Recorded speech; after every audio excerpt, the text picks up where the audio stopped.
උදෑසන හිරුකිරණ වැටෙද්දී ඒ සුන්දර වනාන්තරය ජීවයෙන් පිරී තිබුණා. වැහිබින්දු කොළ මත දිලිසුණා.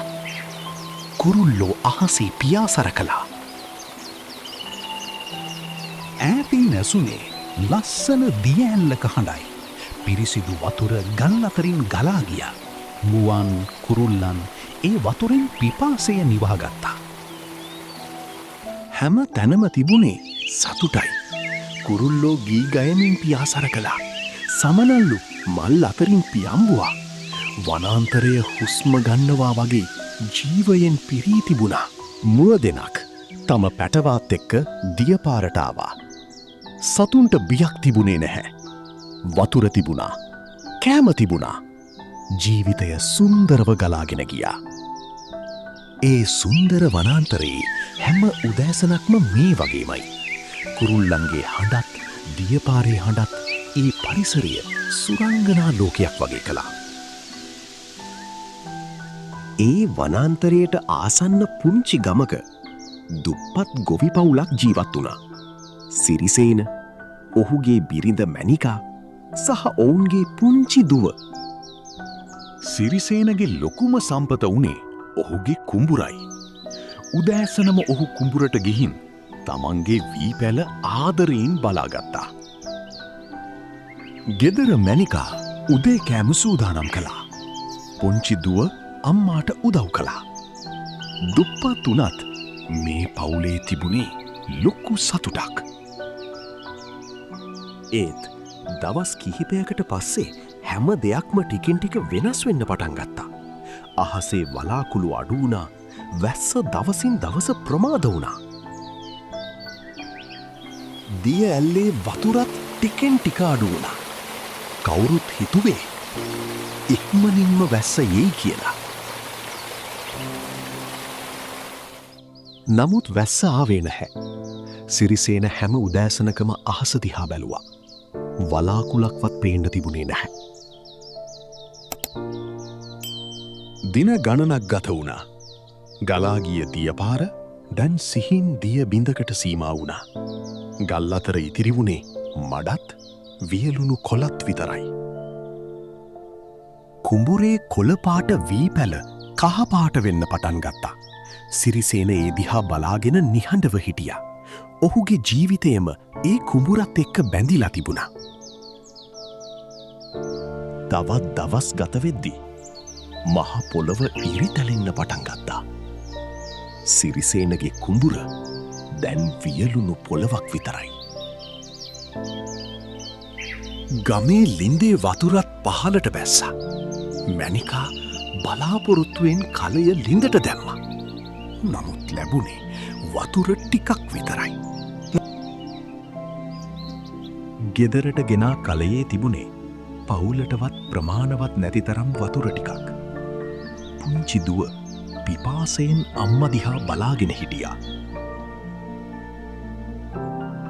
වනාන්තරයේ සතුන්ටත් දැන් වතුර නෑ. මුව දෙන තම පැටවත් එක්ක වියලුණු දියපාර ළඟට ආවා. කුරුල්ලෝ පවා වතුර සොයමින් තැනින් තැන පියාසර කළා. කලින් ගලා ගිය දියපාරේ දැන් ඉතිරිව තිබුණේ පුංචි මඩවලක් විතරයි.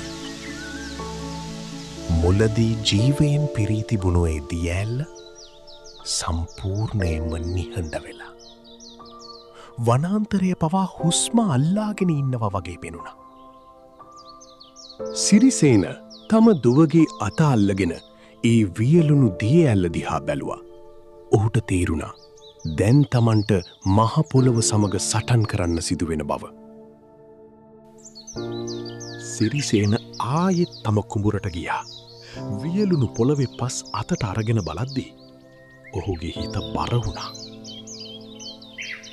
ඒත් ඒ වියලුණු පොළව අතරින් පුංචි කොළ පැලයක් තවමත් ජීවත් වෙමින් තිබුණා. ඒ පුංචි පැලය දැකපු සිරිසේනගේ හිතට ආයෙත් බලාපොරොත්තුවක් ආවා. සිරිසේන හිස් කලයක් අරගෙන පිටත් වුණා. තද අවුව තිබුණත් ඔහු නවතින්න සූදානම් වුණේ නැහැ. බොහෝ දුරක් ගිය පසු ඔහුට පැරණි ලිඳක් හමු වුණා. ලිඳේ වතුර තිබුණේ බොහෝම ටිකයි. ඒත් ඒ වතුර ඔහුට ඒ මොහොතේ ලෝකයේ වටිනාමදේ වුණා. බර වතුර කලයත් අරගෙන ඔහු ආපසු ගෙදර එන්න පටන් ගත්තා.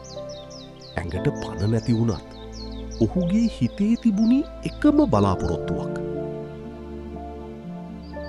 ගෙදරාපු සිරිසේන මුලින්ම වතුර දුන්නේ තම පුංචි දුවට.